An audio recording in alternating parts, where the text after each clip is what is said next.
Hello students, I hope कि you are doing good. Basically आपका welcome है एक नई सीरीज में, जहाँ पे हम लोग बेसिकली डिस्कशन करेंगे आपके क्लास 11th की फिजिक्स, जहाँ पे हम लोग एकेडमिक्स को भी कवर करेंगे। और ये बहुत यूजफुल वीडियो रहेगा आपकी जेई और नीट के लिए, दोनों एग्जाम के लिए काफ़ी इंपॉर्टेंट वीडियो रहेगा। और आज जो चैप्टर हम लेके चले हैं, अलग अलग बुक के हिसाब से अलग अलग रेफरेंसेस के होते हैं। आज हम चैप्टर नंबर 6 डिस्कशन करेंगे, जिसका नाम है basically class work, energy and power. और ये फर्स्ट वीडियो है जहाँ पे हम आज बेसिक टर्म्स को अंडरस्टैंड करेंगे कि वर्क क्या होता है, वर्क से रिलेटेड टर्म्स क्या होती है, कैसे वर्क को कैलकुलेट किया जाता है। इन डेप्थ एप्लीकेशन हम लोग पढ़ेंगे। क्लास बेसिकली किससे रिलेटेड रहेगा? वर्क से रिलेटेड। तो बेसिकली वेलकम है आप सभी का एक बिल्कुल नए और फ्रेश चैप्टर में, एक नई और फ्रेश वीडियो में, जो बेसिकली फोकस्ड करेगी वर्क, एनर्जी और पावर पे। Chapter number 6, lecture number 1। और स्टार्ट करते हैं। स्टार्ट करने से पहले जान लो क्लास की बेसिकली इस वीडियो में हम लोग क्या क्या चीजों की स्टडी करने वाले हैं। सबसे पहले हम लोग पढ़ेंगे कि एग्जैक्टली वर्क क्या होता है, कैसे वर्क को कैलकुलेट किया जाता है। यानी कि वर्क की आप लोग पहले क्या पढ़ोगे? वर्क की आप लोग पहले पढ़ोगे इसकी डेफिनेशन, ठीक है, इसकी कैलकुलेशंस कैसे की जाती है, ओके। और इसके बाद अलग अलग तरीके के टाइप्स ऑफ वर्क हम लोग यहाँ पे क्या करेंगे? स्टडी करेंगे।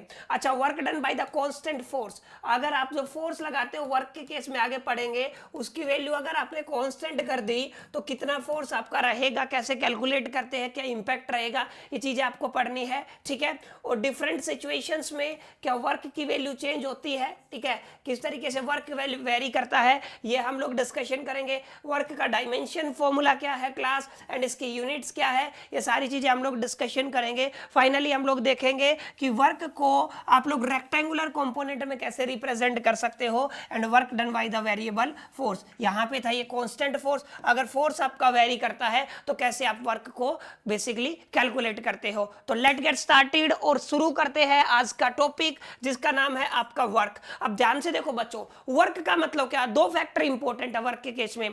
कोई भी एक्सटर्नल फोर्स बॉडी पे लगे, यानी कि किसी भी ऑब्जेक्ट है, कोई भी बॉडी है, अगर उसके ऊपर आप लोगों ने एक्सटर्नली कोई फोर्स लगाया, दूसरी इंपॉर्टेंट बात क्या है? उस फोर्स की वजह से उस ऑब्जेक्ट में आपका डिस्प्लेसमेंट क्रिएट होना चाहिए, यानी कि मूवमेंट होना चाहिए बॉडी का। दो चीजें मैंने बताई। वर्क जो बेसिकली कैसे एक्सप्लेन किया कि आप लोगों ने फोर्स अप्लाई किया, उस फोर्स की वजह से बॉडी में क्या क्रिएट हुआ? डिस्प्लेसमेंट। अगर ऐसा है तो उसको क्या बोलोगे क्लास? Basically work. और यही डेफिनेशन मैंने आपके बोर्ड पे लिखी है। Work is said to be done, यानी कि वर्क को कब कहोगे? Done whenever the force acting on a body. किसकी बात कर रहा हूं मैं क्लास? फोर्स की बात कर रहा हूं। And body moves through some distance in the direction of force, यानी कि डायरेक्शन ऑफ फोर्स ज्यादा इंपॉर्टेंट नहीं है, हम आगे डिस्कशन करेंगे। किसी भी ऑब्जेक्ट के ऊपर आपने क्या किया? आपने फोर्स लगाया, और फोर्स लगा करके उसमें क्या क्रिएट हुआ? डिस्प्लेसमेंट।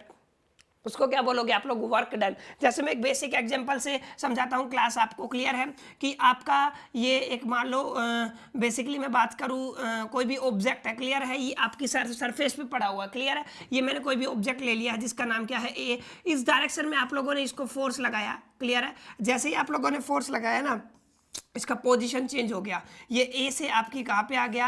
आपकी पोजीशन, ये ए ही ऑब्जेक्ट है, ये जो पोजीशन थी मान लो इसकी एक्स थी, और ये कहाँ पे आ गया? आपकी वाई पोजीशन पे। यानी कि इस फोर्स की वजह से इस पार्टिकल की पोजीशन चेंज हुई है, क्लियर है। ये पोजीशन, ये जो बॉडी है ये मूव हुई है, तो इसको क्या बोलोगे आप लोग? Work is done. आप लोग हाँ जी क्लास क्या बोलोगे आप लोग? Work is done. I hope कि आपको समझ में आ गया होगा वर्क का मीनिंग क्या होता है। और अगर मैं फॉर्मूले की बात करूं तो जर्नल साइंस में वर्क का फॉर्मूला होता है आपका, आप लोगों ने जो फोर्स मल्टीप्लाई भाई, जो फोर्स लगाया और उसकी वजह से जो डिस्प्लेसमेंट प्रोड्यूस होता है क्लास, उसको क्या बोला जाता है? आपका वर्क। क्लियर? आई होप कि आपको समझ में आ गया होगा। अब दो चीजें आपकी आती है, ठीक है। वर्क का डेफिनेशन आई होप कि आपको क्लियर हो गया होगा। क्या इसकी यूनिट्स होती है, कितने टाइप से वर्क हो सकता है, कितनी पॉसिबिलिटी है, कैसे ये चेंज होता है, ये सारी चीजें हम लोग वन बाय वन अंडरस्टैंड करेंगे। तो आई होप कि आपको समझ में आ गया होगा वर्क का मतलब क्या होता है। किसी भी ऑब्जेक्ट पे work is said to be done if you applied force on an object and due to विच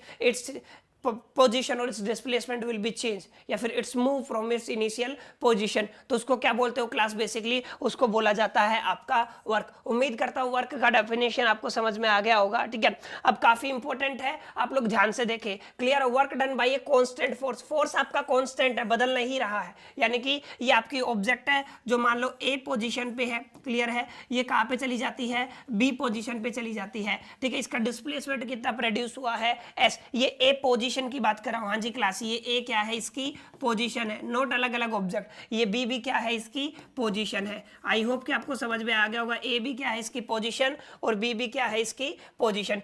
ये हुआ क्यों? क्योंकि मैंने इसके ऊपर फोर्स लगाया बाहर से, जब मैंने फोर्स लगाया तो इसकी पोजीशन क्या हो गई है? चेंज। हाँ जी क्लास, क्या हो गई? इसकी पोजीशन चेंज। क्लियर? अब ये कांस्टेंट फोर्स है, ये जो फोर्स लिया है ना ये बिल्कुल फिक्स है। अगर आप लोगों ने 5 न्यूटन लगाया है ना तो कितना लगेगा? 5 न्यूटन ही लगेगा। ये फोर्स कैसा है आपका? कांस्टेंट। अब देखो, measurement of the work done when the force act along the direction of motion, मतलब जो आपका फोर्स है ना उसी डायरेक्शन में लग रहा है जिस डायरेक्शन में बॉडी ने मोशन शो किया है। हाँ जी क्लास, क्या शो किया है? आपका मोशन। अब देखो, मोशन की जो डायरेक्शन है और फोर्स की जो डायरेक्शन है, यानी कि मोशन और दूसरा क्या बोला मैंने? फोर्स, अगर दोनों की डायरेक्शन है क्लास सेम, क्या है? हाँ जी क्लास, क्या है आपकी? सेम। तो इस केस में आपको क्या करना है? आपको कैलकुलेट करना है वर्क। तो बिल्कुल सिंपल वही फॉर्मूला जो मैंने आपको कराया था, work is equal to the, आपको क्या करना है? आपको मल्टीप्लाई करा देनी है फोर्स की किसके साथ? डिस्प्लेसमेंट के साथ। हाँ जी क्लास, कैसे करा देनी है? डिस्प्लेसमेंट के साथ। क्लियर है? तो यहां पे अगर मैं वर्क को W से रिप्रेजेंट करूं, फोर्स की वैल्यू कितनी है? F, और इसकी मल्टीप्लाई कितने से करा देनी क्लास हमने? इसकी जो डिस्प्लेसमेंट है, यानी कि आप लोग क्या कह सकते हो? W is equal to the force multiply by displacement. बिल्कुल आसान। हाँ जी क्लास, क्या बोला मैंने? Force is equal, force multiply by displacement, इसको क्या बोलते हैं आप लोग? वर्क। उम्मीद करता हूं सेम डायरेक्शन का केस आपको समझ में आ गया होगा, कैसे इसका फॉर्मूला निकाला जाता है। उसके बाद एक चीज और बता देता हूं, वर्क के पास दोनों चीजें हैं, यानी कि वर्क के पास डायरेक्शन भी है और मैग्नीट्यूड भी है, लेकिन फिर भी ये कैसी क्वांटिटी है क्लास? आपकी स्केलर क्वांटिटी है। ध्यान से समझना। हाँ जी, आपके 1 नंबर में आ सकता है वर्क इज स्केलर और वेक्टर। तो वर्क कैसी क्वांटिटी है क्लास? आपकी स्केलर क्वांटिटी है। तो बहुत आसान था। इसका सेकंड केस ले, अगर सेकंड केस आप लोग पढ़ोगे कि आपने जो फोर्स लगाया है ना वो इंक्लाइंड है। क्या है? इंक्लाइंड। और इंक्लाइंड का मतलब क्या है? हम लोगों ने पहले भी पढ़ा हुआ है। इंक्लाइंड का केस अगर आपको स्टडी करना है, और वो भी किस केस में? वेक्टर के केस में, तो हमने एक प्रोसेस पढ़ा था जिसको बोलते हो आप लोग स्प्लिटिंग ऑफ वेक्टर। हाँ जी क्लास, क्या बोलते हो? Splitting of vectors. Splitting of vector का मतलब क्या था? जर्नल है ये तो, स्प्लिटिंग, और इसको हमने बोला था रेजोल्यूशन ऑफ वेक्टर, हमने पढ़ा हुआ था। क्लियर है? तो हम क्या पढ़ेंगे आज? बेसिकली रेजोल्यूशन ऑफ वेक्टर, यानी कि यहाँ पे आपको लगा देना है क्या? Resolution of vector. अब ये जो ऑब्जेक्ट है, मान लो इसके ऊपर कितना फोर्स लग रहा है आपका? F वेक्टर, और यहाँ पे भी कितना फोर्स है आपका? F vector. तो मैं क्या करूं? मैं इसको 2 कंपोनेंट में रिजोल्व कर सकता हूं। ये आपका हॉरिजॉन्टल कंपोनेंट हो गया, और ये क्या हो गया? आपका वर्टिकल कंपोनेंट। तो यहाँ पे जो वैल्यू आएगी ना वो फोर्स की Fx आएगी, और यहाँ पे जो आएगी वो y कंपोनेंट में आएगी, इसलिए क्या आ जाएगी? ये Fy। आई होप कि आपको समझ में आ गया होगा। अच्छा, जो मोशन है ऑब्जेक्ट का वो ये है, और यहाँ पे ये वाला जो कंपोनेंट है Fy, इसको बैलेंस कर रहा है कौन? इस बॉडी का वेट। हाँ जी क्लास, कौन बैलेंस कर रहा है इस बॉडी का वेट? यानी कि ये वाला और ये वाला अपने नेगलेक्ट इफेक्ट को नेगलेक्ट कर देंगे, यानी कि फोर्स का कंपोनेंट कौन सा बचा? Fx। और अगर आप लोगों ने रेजोल्यूशन ऑफ वेक्टर पढ़ा है तो इस केस में आप लोग Fx की वैल्यू बताओ। इस केस में अगर मैं Fy की वैल्यू बोलूं तो Fy की वैल्यू आ जाए। अच्छा, यहाँ पे आप लोग कंसिडर कर लो थीटा है, ठीक है। तो यहाँ पे अगर मैं Fy की वैल्यू बोलूं तो ये बनेगा आपका F sin थीटा, क्योंकि वो वर्टिकल कंपोनेंट है। क्लियर? और अगर मैं Fx की वैल्यू बोलूं क्लास, तो ये क्या बनेगा? आपका Fx बनेगा F cos थीटा। हाँ जी, वेक्टर नहीं आएगा यहाँ पे, ठीक है। ये क्या बन गया आपका? F cos theta. क्लियर? आपका क्या बन गया? F cos theta. यहां तक आई होप कि आपको समझ में आ गया होगा। ये x कंपोनेंट, ये y कंपोनेंट। क्लियर है? अब देखो, अभी अभी हम लोगों ने पढ़ा हुआ है कि वर्क कैसे कैलकुलेट करते हैं। अगर मैं वर्क की बात करूं तो अभी अभी हमने डिस्कशन किया, work is equal to the force multiply by displacement. Yes, okay, क्या था आपका? Force multiply by displacement. ये वाला कंपोनेंट तो फोर्स का नेग्लेक्ट हो चुका है, किससे?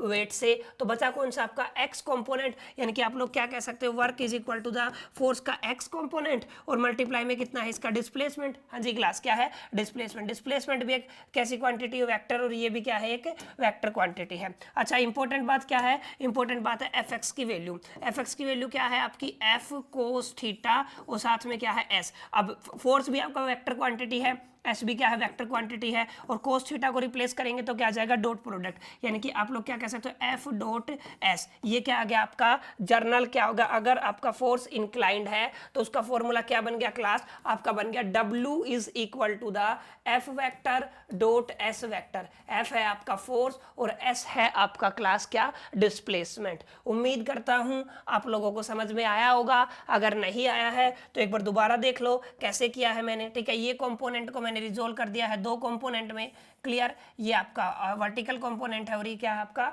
हॉरिजॉन्टल। ये इसको आप लोगों ने बोला है फोर्स का एक्स कंपोनेंट, ये आपका फोर्स लगा हुआ है टोटल, ठीक है। इसको क्या बोला मैंने फोर्स का वाई कंपोनेंट। इसका जो इफेक्ट है वो इसके वेट से क्या हो जाएगा नेग्लेक्ट हो जाएगा। आई होप कि आपको समझ में आ गया होगा। ये आपस में क्या कर देंगे कैंसिल कर देंगे, तो बचा कौन सा आपका एफ एक्स। हाँ जी क्लास, क्या बचा ओनली एफ एक्स। और अगर आपको वर्क निकालना है तो आप क्या करते हो फोर्स मल्टीप्लाई बाई क्या करते हो आप लोग डिस्प्लेसमेंट। हाँ जी क्लास, क्या करते हो आप लोग फोर्स मल्टीप्लाई बाय डिस्प्लेसमेंट। अच्छा वैल्यूज पुट करो, फोर्स की वैल्यू कितनी है एफ कोस थीटा, क्योंकि एक्स कंपोनेंट है यहाँ पे कितना आपका थीटा, इसकी वैल्यू कितनी आ जाएगी F cos theta resolution of vector, और इसकी क्या आ जाएगी आपकी एफ साइन थीटा। क्लियर है। तो अब यहाँ पे क्या करना है इनटू में क्या आ गया आपका एस आ गया। अगर आप लोग क्लास कोस थीटा को रिप्लेस करोगे तो दोनों वेक्टर क्वांटिटी है तो डॉट प्रोडक्ट आ जाएगा, यानी कि W is equal to the F vector dot में एस वेक्टर। आप लोग इस तरीके से इस फोर्स को क्या कर सकते हो कैलकुलेट, और इस डायग्राम से आप लोग ये बात बोल सकते हो जो आपका एफ वाई कॉम्पोनेंट है वो किसने बैलेंस किया है W ने, यानी कि आप लोग क्या कह सकते हो, आप लोग कह सकते हो एफ वाई का मतलब क्या है आपका एफ साइन थीटा वाला कॉम्पोनेंट mg, यानी कि वेट का फॉर्मूला क्या होता है आपका mg mass multiply by acceleration due to gravity. एक इक्वेशन ये भी बन रहा है। अच्छा इसको इक्वेशन नंबर सेकंड मान लो और ये वाला क्या है आपका इक्वेशन नंबर फर्स्ट। आई होप कि आपको समझ में आ गया होगा। अगर सेम डायरेक्शन है तो वैसे भी देखोगे। अब देखो इसी को इससे पहले वाला केस करते हैं, अगर सेम डायरेक्शन वाला लेके चले। हाँ जी क्लास, क्या लेके चले सेम डायरेक्शन। तो देखो सेम डायरेक्शन में तो इस डायरेक्शन में मैंने फोर्स लगाया है और इसी डायरेक्शन में क्या हो रहा है आपका डिस्प्लेसमेंट, यानी कि यहाँ पे क्लास कितना हो गया थीटा इज इक्वल टू 0 और कोस 0 की वैल्यू कितनी होती है 1, यानी कि यहाँ पे कोस 0 कितना हो गया 1, तो ओनली क्या बचेगा आपका एफ एंड एस। इससे पहले जो हमने किया था क्लास वो क्या आया था आपका एफ एंड एस, यानी कि ये आपका जर्नल एक्सप्रेशन है। आई होप कि आप लोग क्या कर सकते हो बेसिकली जर्नली इसको अंडरस्टैंड कर सकते हो और सोल्व कर सकते हो। उम्मीद करता हूं आपको ये समझ में आ गया होगा, ठीक है। अगर आगे चले तो अब अभी बात आती है वर्क, मेरे को समझ में आ गया clear. I definitely understand work की डेफिनेशन क्या होती है। कांस्टेंट फोर्स लगाते हैं तो सेम डायरेक्शन में क्या केस होता है, इंक्लाइन डायरेक्शन में कैसे कैलकुलेट करते हैं। अब उम्मीद करता हूं क्लास आपको दोनों चीजें समझ में आ गई होंगी। अब मुद्दा ये है कि ऑल्दो वर्क आपका एक स्केलर क्वांटिटी है फिर भी इसकी वैल्यू पॉजिटिव हो सकती है क्लास, इसकी वैल्यू नेगेटिव हो सकती है क्लास, और इसकी वैल्यू 0 हो सकती है। क्लियर है। तीन केस होते हैं, work can be positive, work can be negative and work can be 0। तीनों पॉसिबिलिटी है क्लास, और तीनों को हम वन बाय वन क्या करेंगे अंडरस्टैंड करेंगे। एक एक चीज को ध्यान से देखें। सबसे पहला है आपका वर्क पॉजिटिव। अब वर्क पॉजिटिव कैसे रहेगा, इसके लिए मैं आपको सिंपल फॉर्मूला दूंगा। Work is equal to the आपका जो निकला था F S cos theta, general है क्लास। हाँ जी क्लास, क्या है आपका जर्नल है। क्लियर है। अब एफ और ये एंगल के ऊपर डिपेंड करेगा। हाँ जी क्लास, किसके ऊपर डिपेंड करेगा एंगल के ऊपर। अगर मैं कोस 0 ले लूं, कोस 90 ले लूं और कोस क्या ले लूं 180, तब आपको पता है इसकी वैल्यू नेगेटिव होती है, इसकी मैक्सिमम पॉजिटिव होती है और इसकी कितनी होती है 0। तो अगर ये वाला वैल्यू अगर पॉजिटिव रहेगा तो पूरा रिजल्ट क्या आएगा पॉजिटिव, अगर ये वाला वैल्यू कैसा नेगेटिव तो पूरा रिजल्ट कैसा आएगा नेगेटिव, और अगर ये वाला कितना है 90 0 तो पूरा क्या हो जाएगा 0। इसी के बेस पे हम वर्क को क्या करते हैं क्लासीफाई। अगर मेरे को चाहिए वर्क पॉजिटिव तो मेरे को चाहिए एंगल 0। एंगल 0 कब होगा, जब आप जिस डायरेक्शन में फोर्स लगा रहे हो ना उसी डायरेक्शन में क्या लगा दो डिस्प्लेसमेंट, यानी कि positive work is said to be done if we applied force on a body in the same direction displacement is produce. मतलब जिस डायरेक्शन में आप लोगों ने बॉडी के ऊपर फोर्स लगाया इस डायरेक्शन में उसी डायरेक्शन में क्या प्रोड्यूस हो, उसमें डिस्प्लेसमेंट। हाँ जी क्लास, क्या प्रोड्यूस हो, डिस्प्लेसमेंट। तो उसको क्या बोलोगे आप लोग, पॉजिटिव वर्क। ये फाइनल वेलोसिटी थी, ये इनिशियल वेलोसिटी थी, यहाँ से और यहाँ तक इसने क्या किया है, डिस्प्लेसमेंट। और इसी डायरेक्शन में किया जिस डायरेक्शन में हमने क्या लगाया, फोर्स, यानी कि दोनों की डायरेक्शन सेम। थीटा कितना हो गया, 0, और cos 0 की वैल्यू कितनी है, पॉजिटिव, यानी कि क्या हो गया आपका मैक्सिमम। आई होप कि आपको समझ में आया होगा। अच्छा एग्जांपल की बात करता हूं मैं। अगर कोई भी चीज मान लो ग्रेविटी फ्री फॉल है, क्या है आपका फ्री फॉल, पहला जो एग्जांपल है, कोई भी बॉडी कैसे है, फ्री फॉल गिर रही है, तो नीचे की तरफ गिर रही है और ग्रेविटी भी उसको क्या कर रही है, नीचे की तरफ, यानी कि फोर्स भी नीचे की तरफ और डिस्प्लेसमेंट भी नीचे की तरफ, सेम डायरेक्शन। सेम डायरेक्शन का मतलब क्या होता है, थीटा 0, और थीटा 0 का मतलब क्या है, वर्क इज पॉजिटिव। यानी कि फर्स्ट एग्जांपल क्या है, अगर कोई भी ऑब्जेक्ट कैसे गिरता है आपका, अगर फ्री फॉल में गिरता है under the effect of gravity, ठीक है, तो उसको क्या बोलोगे आप लोग, पॉजिटिव वर्क। अच्छा कोई भी घोड़ा जिस डायरेक्शन में फोर्स लगा रहा है उसी डायरेक्शन में अगर उसका डिस्प्लेसमेंट है, सिंपल है भाई, थीटा कितना होना चाहिए, 0, तो उसको क्या बोलोगे आप लोग, वहां पे भी वर्क कैसा मिलेगा आपका, पॉजिटिव। जहां पे भी फोर्स और डिस्प्लेसमेंट के बीच में अगर आपका थीटा 0 है तो डेफिनेटली आपका वर्क क्या होगा क्लास, पॉजिटिव। कैसा होगा, पॉजिटिव। उम्मीद करता हूं पहला केस आपको समझ में आया होगा और आप लोग अच्छे से इसको एक्सप्लेन कर सकते हो। नेगेटिव वर्क क्या होगा, अभी अभी बताया, कोस थीटा की वैल्यू नेगेटिव कब होगी, जब थीटा होगा 180। 180 पे वैल्यू कैसी होती है, नेगेटिव। 180 कैसे बनेगा, अगर मैंने इधर फोर्स लगाया तो इधर डिस्प्लेसमेंट होना चाहिए। हाँ जी क्लास, अपोजिट में, अगर इधर फोर्स है और अगर इधर डिस्प्लेसमेंट है तो एंगल कितना हो गया, 180 डिग्री का। उम्मीद करता हूं आपको समझ में आया होगा। नेगेटिव वर्क किसे बोलोगे, whenever the force is applied on an object on an body is opposite to the direction of displacement, then the work is said to be done is negative. उस वर्क को क्या बोलेंगे हम लोग, कैसे बोलेंगे क्लास, नेगेटिव बोलेंगे। Theta कितना है आपका, 180 डिग्री। अच्छा friction is the best example. इसका क्या है, फ्रिक्शन, हम जिस डायरेक्शन में हम लोग फोर्स लगाते हैं उसके अपोजिट डायरेक्शन में खींचता है, यानी कि फ्रिक्शन का क्या है, friction is the example of negative work. I hope कि आपको समझ में आ गया होगा।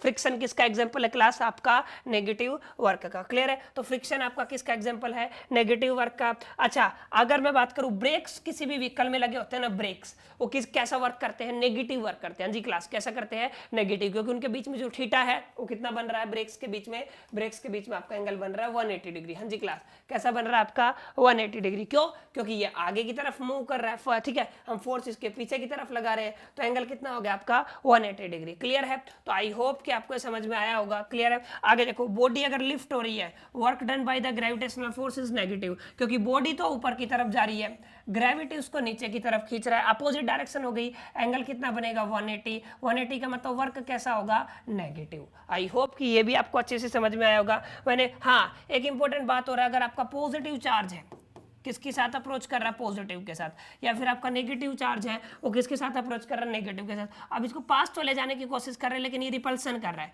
यानी कि कितना एंगल हो गया, 180 डिग्री। 180 डिग्री का मतलब क्या है, नेगेटिव। इसमें भी क्या होगा आपका, नेगेटिव वर्क।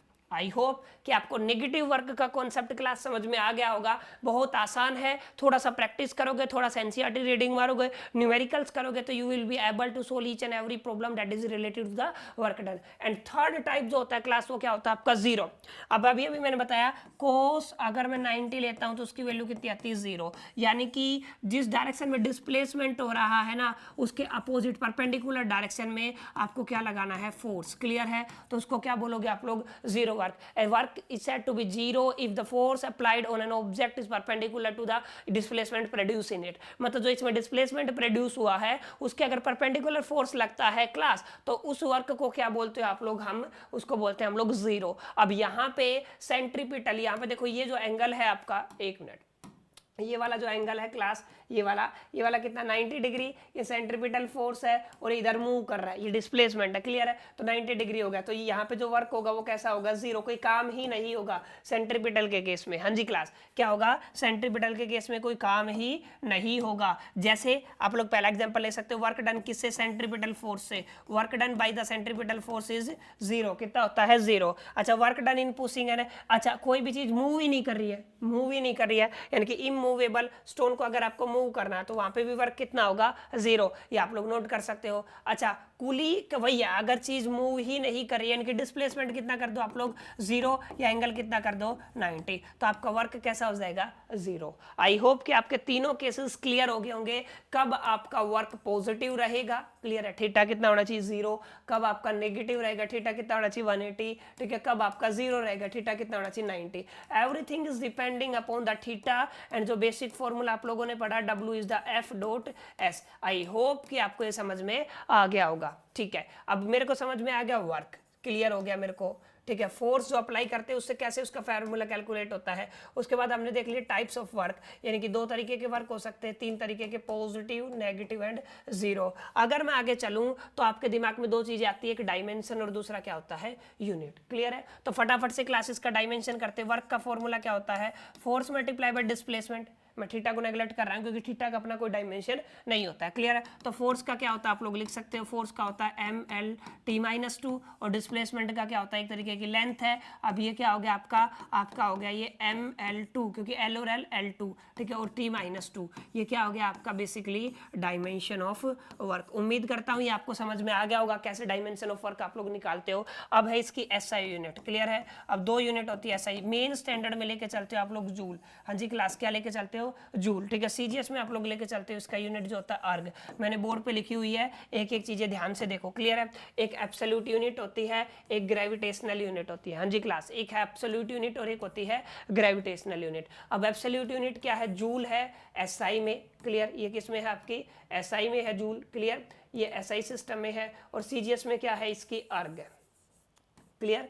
SI सिस्टम में क्या है जूल, और CGS में क्या है अर्ग। अच्छा, ग्रेविटेशनल यूनिट की मैं बात करूं तो है पहली आपकी केजी वेट मीटर, और अगर CGS में इसी को ले जाए तो ये हो जाएगी ग्राम वेट, और मीटर की जगह मीटर रहेगा, क्लियर। आई होप कि केजी वेट और ग्राम वेट ये 2 किस में है, ये है आपकी ग्रेविटेशनल यूनिट में। आई होप कि आपको समझ में आ गया होगा। अच्छा, कई बार एग्जामिनर क्या करता है, आपसे एक बेहद इंपॉर्टेंट चीज पूछता है, वो क्या है, ध्यान से देखें कि आपकी जो CG और SI यूनिट में क्या रिलेशन होता है, यानी कि रिलेशन बिटवीन, आप लोग एक क्वेश्चन लिख सकते हो, रिलेशन बिटवीन जूल एंड अर्ग। हाँ जी क्लास, किस में बात कर रहा हूं मैं, जूल एंड अर्क, ठीक है। ये 2 चीजें हम लोग करेंगे, क्लियर। फॉर्मूला क्या होता है, work is equal to the force multiply by displacement, समझ आया, क्लियर।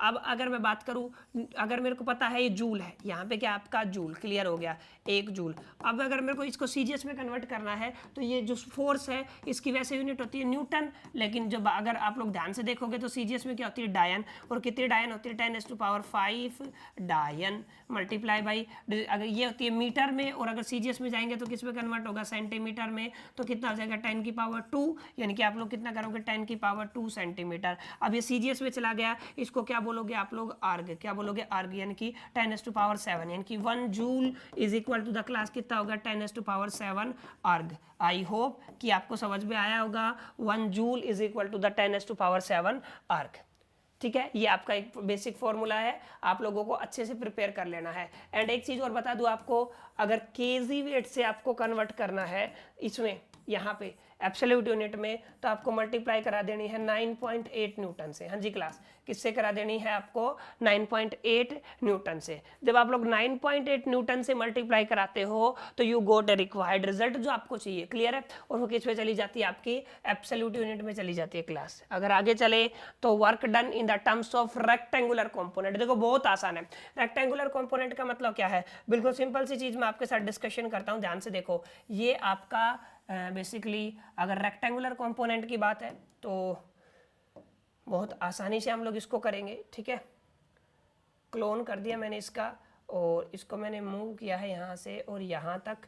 हम रेक्टेंगुलर कंपोनेंट में इसको क्या करते हैं, डिफाइन करने की क्या करते हैं, कोशिश करते हैं। तो आप लोग इस तरीके से डायग्राम बना सकते हो, बिल्कुल ईजी, ठीक है। ये बहुत आसान है आपका, 1 मिनट, जस्ट रेक्टेंगुलर कंपोनेंट में अगर आपको डिफाइन करना है इसको, 1 मिनट क्लास, 1 मिनट, चलो ऐसे ही कर लेते हैं।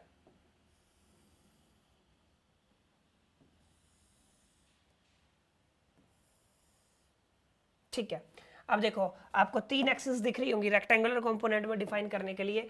एक ये आपका वर्टिसेस मान लो, ये क्या आपका वर्टिसेस। तो आपको एक एक्सिस तो ये दिख रही है, ठीक है, एक एक्सिस आपको ऊपर की तरफ जाती दिख रही है, ठीक है,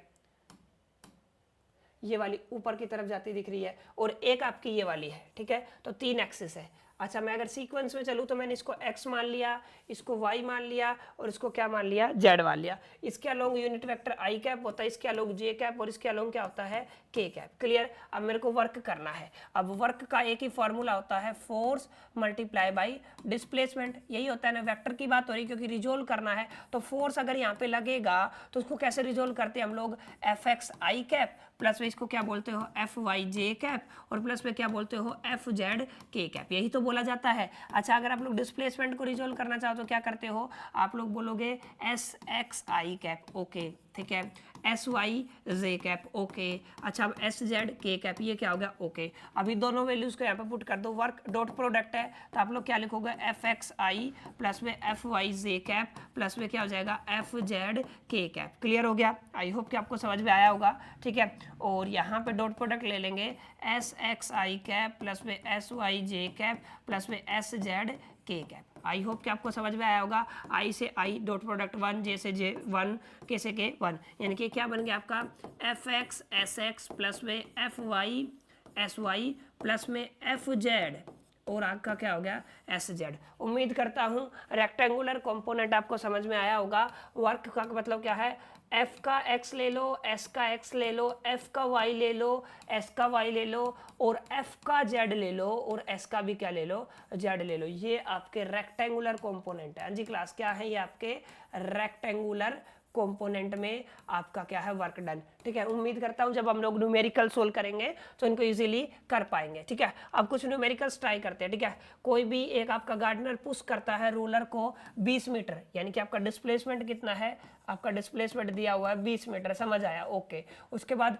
अप्लाइड फोर्स केजी वेट है, हाँ जी, जो आपका फोर्स है वो कितना है, केजी वेट, 20 केजी वेट। अब इसको कन्वर्ट कर ले न्यूटन में तो कैसे करते हैं, 20 मल्टीप्लाई बाय 9.8, 9.8 को ऐसे लिखा जा सकता है, ठीक है, ठीक है, 8 दूनी 16, 1 9 दूनी 18, 1 19, यानी कि 197 न्यूटन।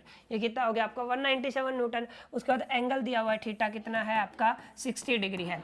तो मेरे को अगर वर्क कैलकुलेट करना है तो क्या होता है, एफ एक्स कोस थीटा, ठीक है, एफ की वैल्यू कितनी है आपकी है 196, मतलब एक्स की वैल्यू कितनी है 20, और कोस थीटा, कोस 60 की वैल्यू कितनी होती है जी क्लास, साइन 30, यानी कि 1/2 हो जाएगा। क्लियर, आ गया समझ में। ये कितने से जाएगा, 10 से, यानी कि कितना हो गया 1960, और ये क्योंकि वर्क है, वर्क की यूनिट क्या होती है आप लोग जूल ले सकते हो। क्लियर, आई होप कि आपको ये इजी सा न्यूमेरिकल समझ में आया होगा। ठीक है, आगे एक न्यूमेरिकल और करने की कोशिश करते हैं। ये फोर्स की वैल्यू है, वेक्टर फॉर्म में दी है, F X is equal to the I cap plus में 5 जे कैप प्लस में 7 के कैप। ठीक है, समझ में आया। उसके बाद डिस्प्लेसमेंट दिया हुआ है class, S is equal to the 6 I cap plus में 9 के कैप, यानी कि इसमें जे का कोई वही नहीं, वर्क डन कैलकुलेट करना है। दोनों का क्या ले ले, डॉट प्रोडक्ट ले ले।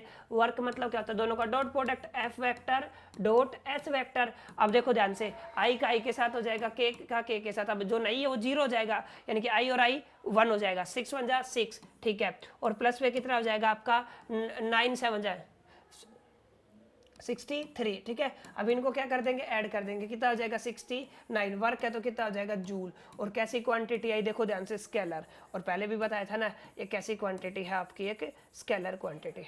ठीक है, तो आई होप कि जो वर्क से रिलेटेड जितना भी काम था आपको समझ में आया होगा। Clear, I hope. बाकी मिलते हैं अगली टर्म में, जहाँ पे होगा आपका एनर्जी। क्या होगा क्लास, एनर्जी। उम्मीद करता हूँ ये बिल्कुल आसान सा वीडियो था। +1 के लिए आपके एक बेस तैयार हुआ होगा। वर्क से रिलेटेड आप न्यूमेरिकल्स प्रैक्टिस करो। बाकी हम अगली सीरीज जब लेके आएंगे तो काफ़ी न्यूमेरिकल्स इस पर प्रैक्टिस करेंगे। अगर आप लोग चैनल पे नए हो और आपको वीडियो अच्छा लगा है तो आप चैनल को सब्सक्राइब कर सकते हो बेसिकली, ठीक है। वीडियो को लाइक कर सकते हो और अपने फ्रेंड्स के साथ शेयर कर सकते हो। बाकी मिलते हैं पार्ट सेकंड में, that is related to the work energy power, ठीक है। बाकी मेरी तरफ से ऑल द बेस्ट।